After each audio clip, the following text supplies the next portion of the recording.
let's get started. As you can see, this object in front of me is a freeform.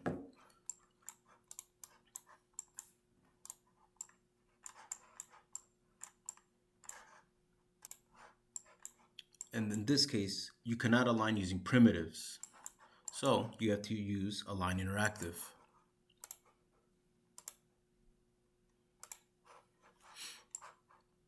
Conventionally, the coordinate system is not aligned to the object. Let's turn on the coordinate system, and you can see. So with align interactive, you visually have to see where you want to place the coordinate system on this freeform object. You can rotate it, and you can move it as well with planes.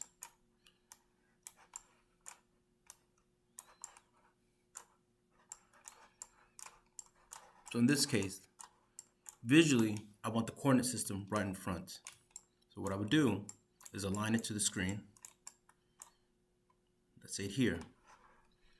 Click as current view and locks in place. The Z-axis is coming out, as you can see. Still not good enough. So you could adjust for it.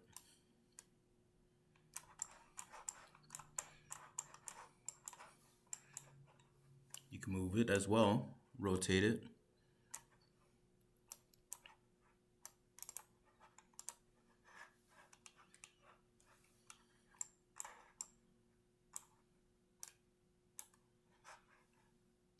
And you can see the mesh on it as well. This is for further fine-tuning.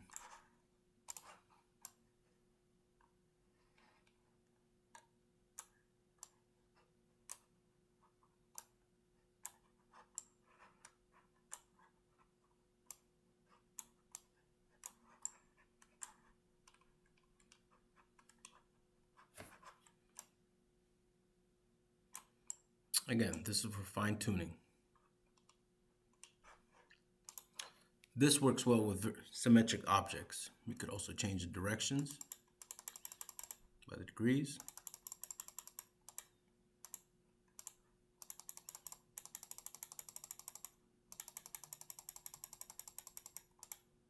And if you're satisfied, click OK.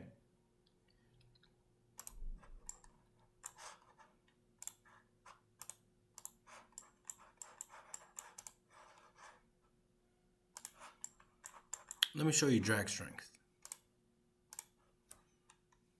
Right now it's set at 200%, and this is for further fine-tuning the coordinate system. Bring it down, rotate. See how slow it goes?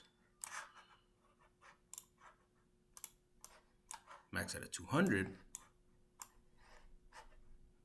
moves even quicker.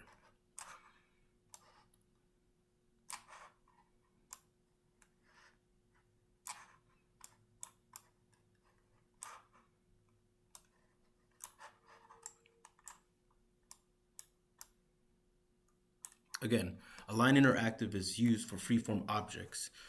You visualize where you want to put the coordinate system and you lock it in place. Simple as it can get.